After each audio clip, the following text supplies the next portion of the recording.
Tu as l'impression que votre relation a changé? Au début, tout était naturel, fluide, rempli de complicité.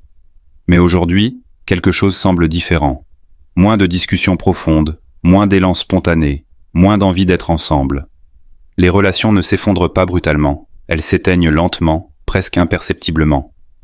Tout commence par de petits détails que l'on ignore, jusqu'au jour où il est trop tard. Les conversations deviennent mécaniques. On ne parle plus que des obligations du quotidien, les courses, les factures, les choses à faire. Les moments où l'on prenait le temps de demander disparaissent peu à peu. On cesse d'écouter vraiment l'autre, et sans même s'en rendre compte, la distance s'installe. L'intimité s'efface progressivement, pas seulement sous la couette, mais dans ces gestes simples qui entretiennent la connexion.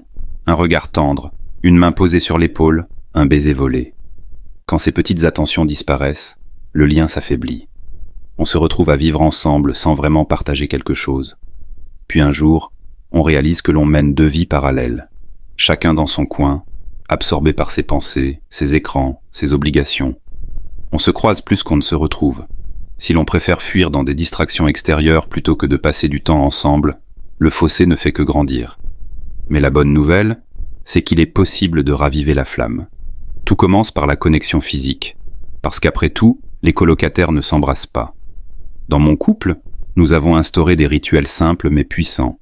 Un câlin chaque jour, un baiser le matin et un autre avant de dormir, des moments d'intimité réguliers où l'on se retrouve pleinement.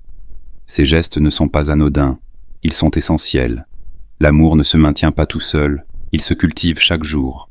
Ce n'est pas une question de grande déclaration, mais d'attention, de présence, de constance.